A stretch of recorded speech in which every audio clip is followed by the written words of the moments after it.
Biden determined to use stunning Trump-backed collapse of border. Washington, AP. How it began.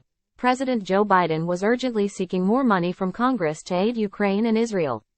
He took a gamble by seizing on GOP demands to simultaneously address one of his biggest political liabilities, illegal migration at the U.S. Mexico border. How it ended. Biden came close to succeeding, before it all fell apart spectacularly. Now the president is trying to make the best of it after a major congressional deal was scuttled once Republican frontrunner Donald Trump got involved. And Biden is intent on showing that the former president and his "Make America Great Again" Republican acolytes in Congress aren't really interested in solutions.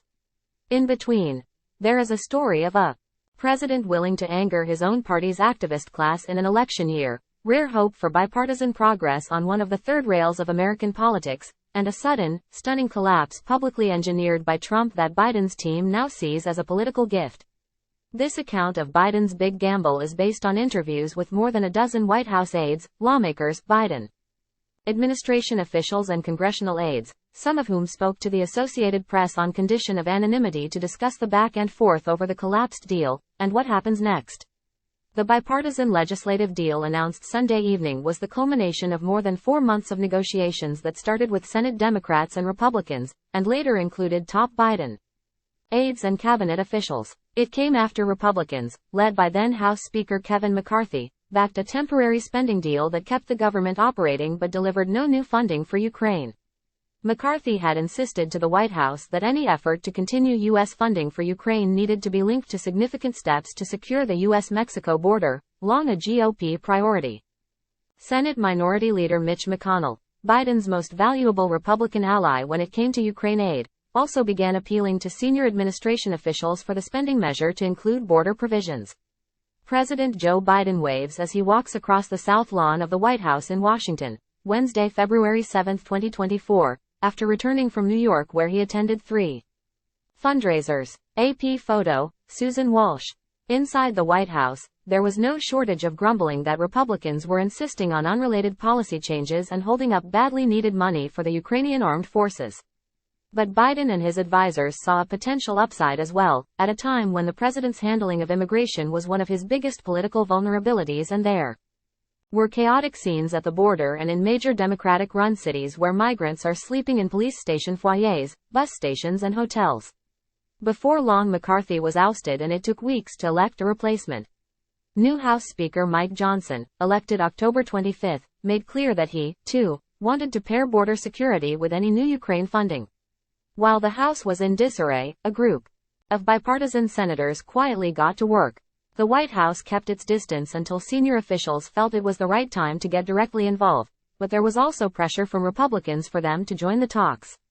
GOP lawmakers insisted it was necessary for Biden to expend some political capital and embrace a border compromise that could be unpopular with parts of his own party. On December 12, the White House dispatched senior officials, including Homeland Security Secretary Alejandro Mayorkas, to join the negotiations. The idea was to underscore Biden's seriousness about cutting a deal with Republicans. Immediately after the Republicans demanded that the administration show up, they showed up, said Senator Chris Murphy, D-Con, won the negotiators. Difficult negotiations stretched into 2024. But there were signs of progress and Biden was optimistic. So much so that on January 18, he said he didn't think there were any sticking points left. In an effort to push the bill forward, Biden even adopted Trump's own language, saying he'd shut down the border if given the power, a stunning admission from a Democrat that was quickly and loudly condemned by activists in his own party. The deal that emerged would have overhauled the asylum system to provide faster and tougher immigration enforcement, as well as given presidents new powers to immediately expel migrants if authorities become overwhelmed with the number of people applying for asylum. It also would have added $20 billion in funding, a huge influx of cash. It was never entirely clear what the White House strategy was to advance the border compromise in the House should it make it out of the Senate. Johnson repeatedly voiced resistance to how the agreement was shaping up.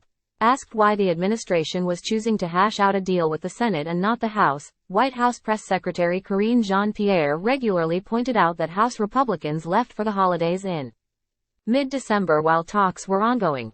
House Armed Services Committee Chairman Mike Rogers, RALA, said it was a mistake that the White House didn't negotiate with House Republicans directly, but that even so, if the deal actually sealed the border, it could have sailed through.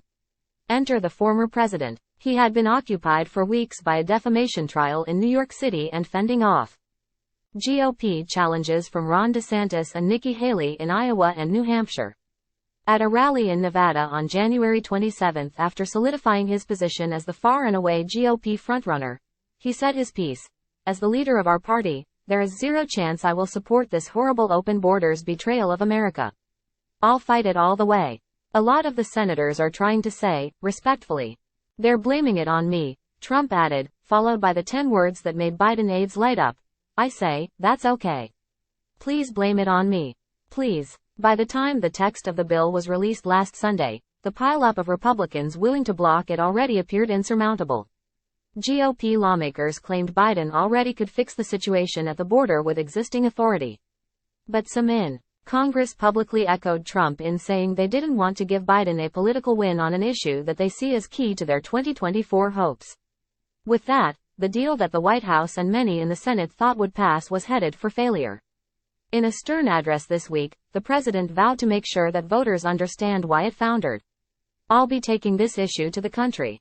And the voters are going to know that just at the moment we were going to secure the border and fund these other programs, the MAGA Republicans said, no, because they're afraid of Donald Trump, Biden said. The rapid collapse of Republican backing for the border compromise stunned even those who worked most closely on the agreement. Murphy said that even as late as Sunday, he had counted 25 GOP senators as potential votes in favor of the deal. I am still shocked at how every single one of these Republicans, including many Republicans that were literally in the room with us, hours after helping us try to get the final product, they were declaring they were against it, Murphy said. I've never seen anything like this in my time in Washington. To Biden aides, it was public validation of the argument the president had been making about Trump and his allies, that they had their own interests at heart, not the country's.